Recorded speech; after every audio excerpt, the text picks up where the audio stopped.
So yun guys, kagagaling natin sa labas. Lakad-lakad para magpa-araw. So as of now, naka 2.5 steps na ako. 1,500. Balik na tayo ngayon kasi may pasok pa ako mamaya. Nakabalik na ako ngayon. So papahinga muna saglit din bago prepare para maligo. Tapos na ako maligo guys and nakabihis na rin. Ready na para pumasok. Let's go, abang na tayo. Medyo malayo pa yung lalakarin ko labas. Kailangan ko mag-hoodie kasi init eh. Pa 12 na lang hapon. 12 PM. Masyadong masakit na sa balat yung init ng araw kaya kailangan mag-hoodie. Ito na nga guys, malapit na tayo palabas. So almost 5 minutes din yung lakad natin mula sa loob. Abang na ako ng sasakyan. So it's 12:05. Tingnan natin kung ilang minuto tayo makarating sa SM.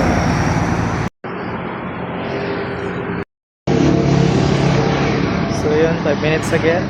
Puro Rizal yung dumadaan. Puro pa Rizal yung dumadaan sa sasakyan. Wala pang Malbar. At ito mga guys, nakasakay na tayo. So ayan, hindi nga nila alam na may kasama silang vlogger sa cab. Grabe init talaga, pero naka-hoodie pa din.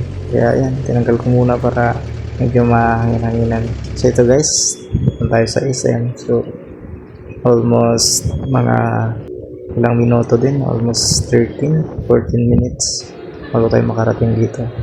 Ito na ako sa SM guys. So tanggal muna ako ng jacket dito sa CR. Hindi na rin diretso. At dito nga natanggal ko ng jacket ko kaya diretso na to papasok. So ayan, pa-lunch na ngayong mga kasama ko. Ako papasok pa lang, pero okay lang, pugi pa rin kahit pahuli-huli.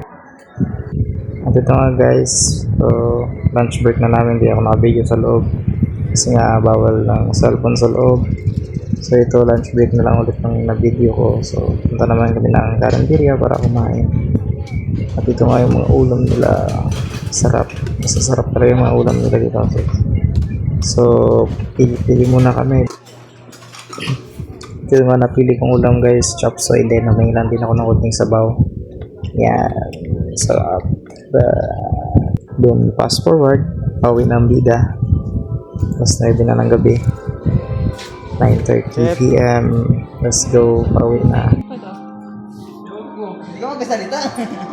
Bye guys.